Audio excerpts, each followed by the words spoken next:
covered quite a bit just for the last 3 months since school reopened. We have done creation.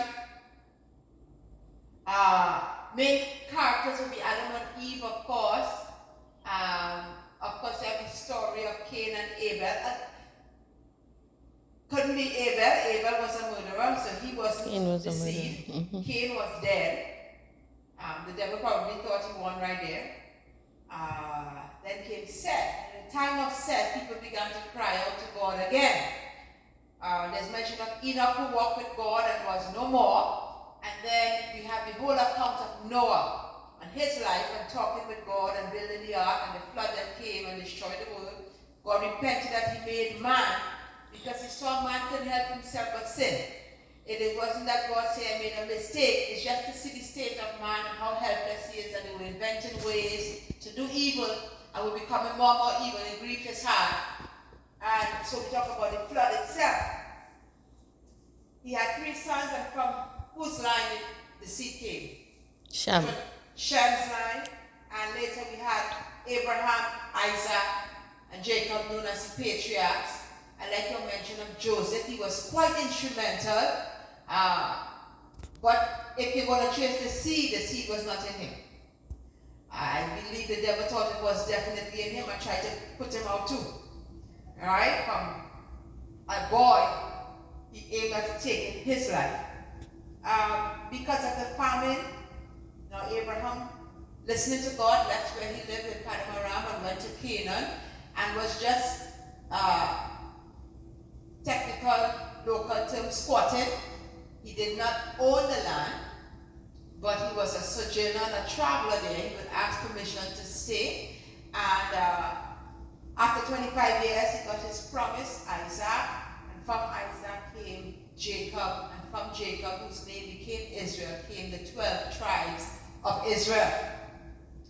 During Jacob's life, before he even died, he moved everybody, 70 of them, to Egypt because of the severe famine. In the second year of the famine, he went over to Egypt on the invitation of his son Joseph, who by then was the highest ranking official under Pharaoh at the time. They settled in Goshen, became farmers and so on, and stayed there for quite a number of years, living a good life until a Pharaoh who did not know anything about Joseph. I like to say that because that is just ridiculous. Yes? Egypt, and according to scripture, this experience from Abraham to when the law was given was how many years? We don't need a mic. 430.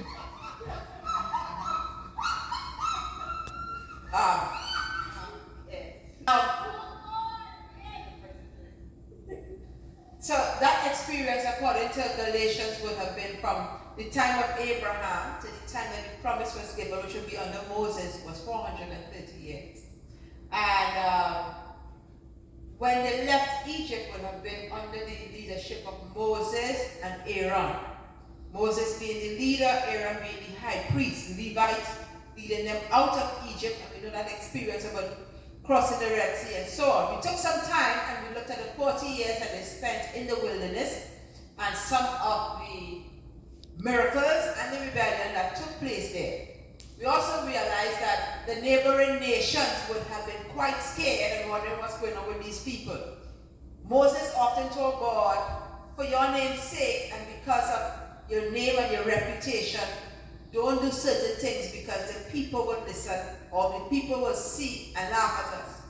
The people, the Israelites themselves, were many times concerned that you brought us out of Egypt to make us a laughing stock among the nations.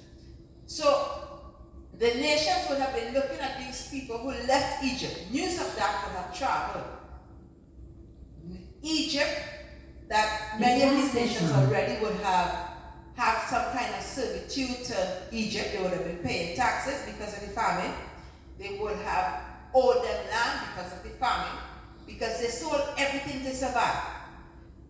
To hear that this group of people defeated Egypt, which at the time would have been the top ranking nation in those parts,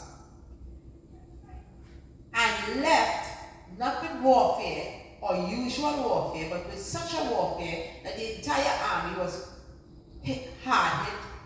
Agriculture was hard hit. All their firstborns were killed. They don't know who killed them, or with some spirit.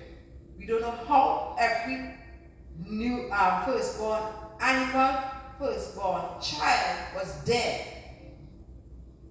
And that none of theirs was touched. The nations heard about this. They were hearing about this strange bunch of people and the type of warfare. As far as they were concerned, this is warfare. This is tactics they didn't know. Weapons that they didn't have. See, we just see it as a story, but to them it's warfare. It is defeating a major nation. They walked up with their gold. They walked up with all of them through the sea. By something, they said the commander put his rod out and the sea parted. And everybody crossed over.